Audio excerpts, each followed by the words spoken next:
Uh, First off, Jacob, very sorry. I am on the most unreliable Wi-Fi, it seems. And I'm trying to keep it together. I'm trying to be modern, but it's not.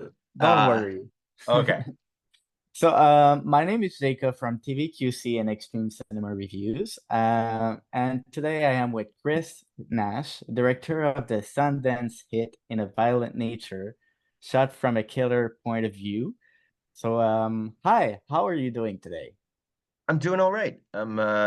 Yeah, hanging in. Let's talk about In a Violent Nature. It is a unique movie. I can see maybe some Friday the 13th influence mixed with something more atmospheric and organic. Can you tell us more about the inspiration that you had?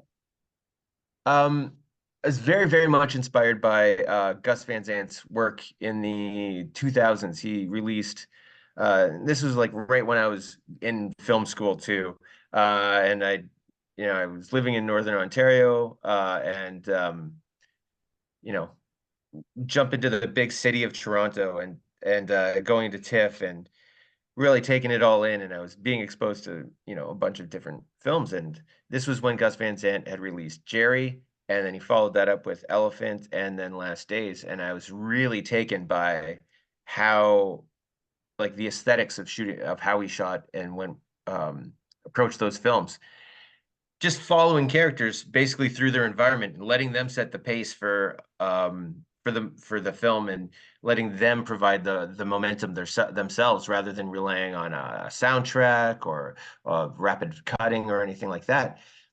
And being a big horror fan and growing up with horror movies, and being that weirdo with Fangoria posters in their locker at in high school, I was like, how would we possibly take these aesthetic choices and apply them to a genre film? And yeah, I just had that idea rolling around for a long time, and I realized that a slasher would probably be the best way to do that. And also being, super naive, thinking like, oh no, that would be the easiest way too, because then we just like go out into the woods and point a camera at somebody and that's it, and then we've got art. But it's a lot harder than that. But that's where the idea came from. I went to a screening yesterday in Montreal, and people were laughing at the kills, not because it was bad, just because it was very creative and gnarly. And I think you know what scene I'm going to talk about in a few minutes. Sure. But let's talk about the name of it. In a Violent Nature, it's very literal about the film. Mhm. How did you come up with the idea for this title?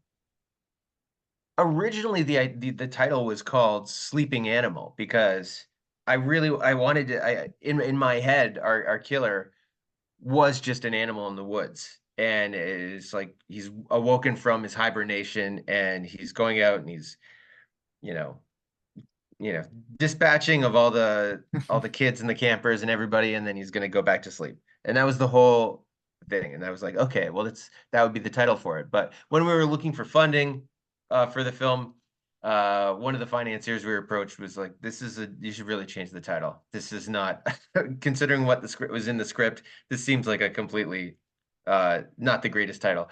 And my producing partners, Peter Koplowski and Shannon Hanmer, were like asking me, "Do you have any other ideas for a title?" And I was thinking, I don't know, like In a Violent Nature. It seems like it's about nature, it's about violence, it's got a double entendre to it. The murders can be like in a violent nature, and nature itself is pretty violent. And we are like, okay, it's perfect. Seems just clever enough.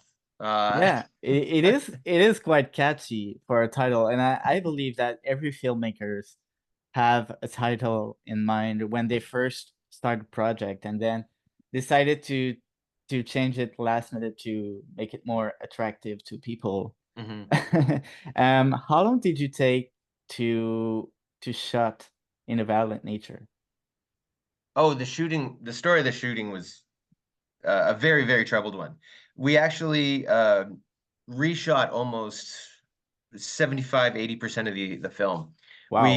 Yeah, in the fall of 2001, we shot for 4 weeks in the Kawartha Lakes area region of Ontario, Wow. and we had a very, very quick, um, very short pre-production period, and uh, that had a big effect on how that shoot went. And also, I hadn't directed anything in quite a while, any like fictional narrative.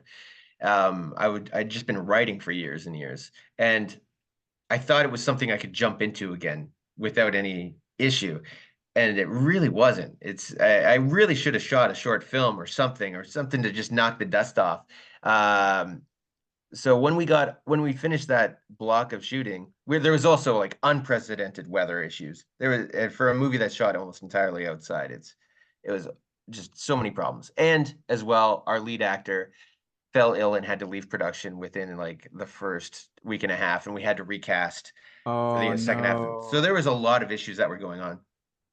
And when we had our assembly edit of what we had shot, it just the feeling wasn't there. It was all these little things, these tiny concessions that we were making, and a lot of it did fall on my shoulders as being as a director, just not not necessarily lacking the confidence, but just being too rusty.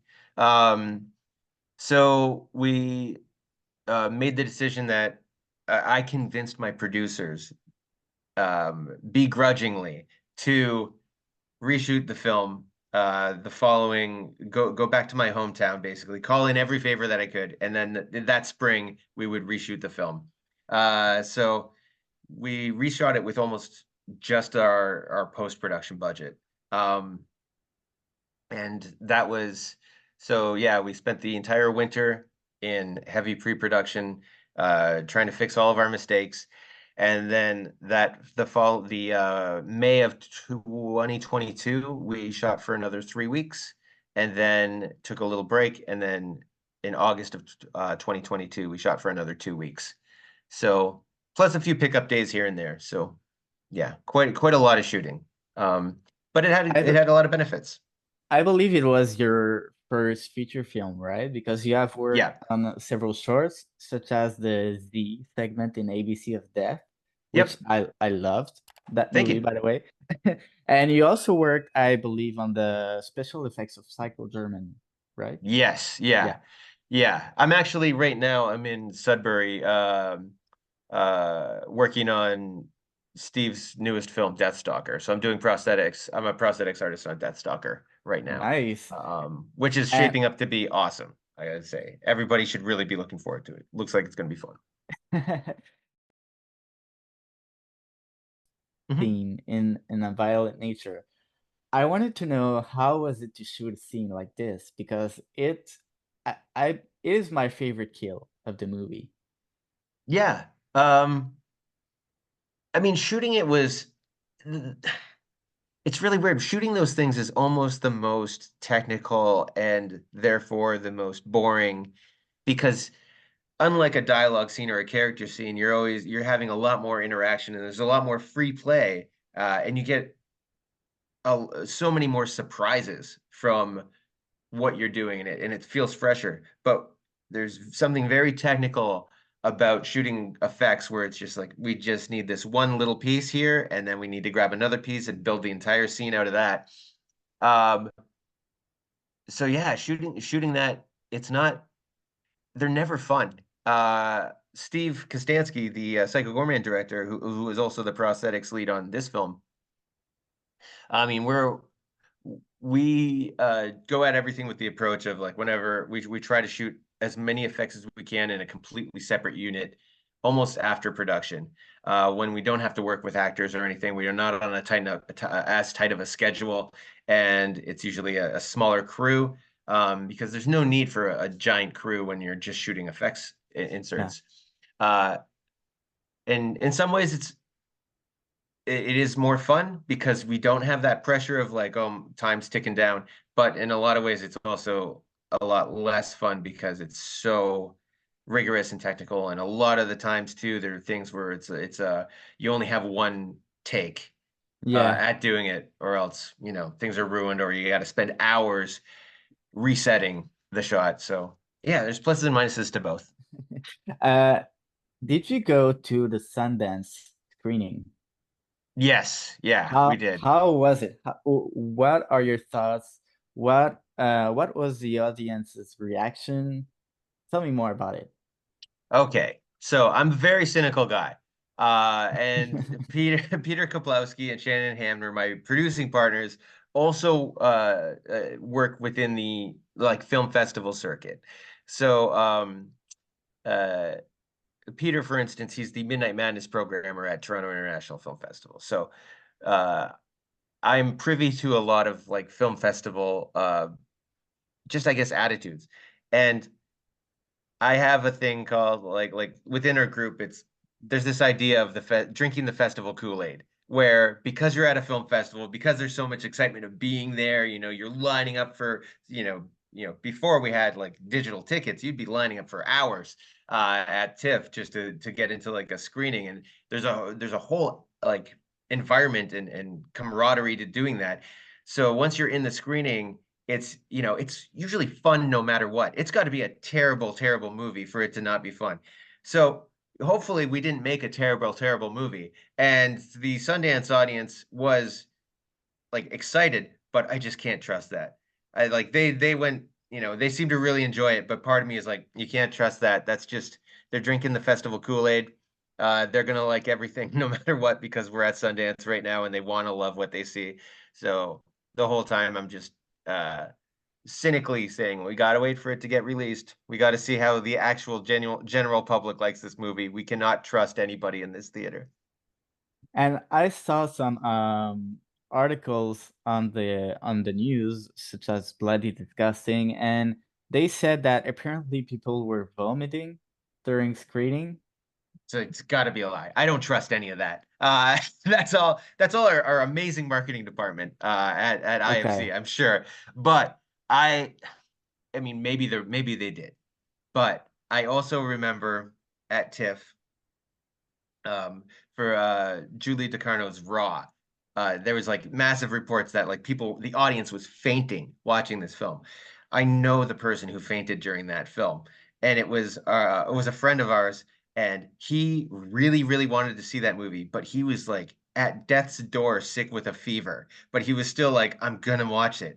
So when he watched it, I guess it was just enough for him to be so sick that he did pass out during it, but it wasn't because like the Okay. movie was so graphic. So I'm sure somebody had an upset stomach watching the movie and maybe dry heave. But as far as whether or not the movie's causing people to throw up, I mean, I tend to think not. Oh. And for my last question, I've seen that the movie has been picked up by Shudder. Mhm. I wanted to know, was it hard to get a partnership with them? And also, do you plan to make a sequel of it? Shutter, when we first spoke with Shutter, they seemed to just understand the film right away and understand what we were aiming for with it. And yeah, we never really had any issues with them at all. Like they've been very not standoffish, but very accommodating and like letting us do what we want with it. And we've been very involved with even the marketing of it. They whenever they have a trailer or anything that they want to show us, they like make sure that we're happy with it and we're not, doing anything that's too misleading, I guess, or anything that we wouldn't be proud of. So they've been great, great, great partners. I see nothing wrong with that, with them. I can't say a bad word. But as far as the sequel goes, we originally thought this was going to be a one and done, but maybe we're buying into the hype ourselves, and we've been thinking like, oh, we could do some things with this. We can live in this world a little longer and explore some Mhm. different avenues, and maybe not make the exact same type of film where we're following Johnny through it, but definitely um using that same approach of like trying to blend genres or go at it from a more singular perspective. Yeah, I think that there's room to just explore in this world, in this mythology. I totally agree. Well, thank you so much for this interview. It was It was very interesting to meet you. I've seen your work in ABC of Death and now in The Violet Nature. I'm pretty stoked to publish everything that I think of it, my review, this interview, and I'm looking forward to see your upcoming work. Thank you. Thanks. I really appreciate it, Jacob. Really appreciate the questions. Thank you. Great. Have a great day. You too.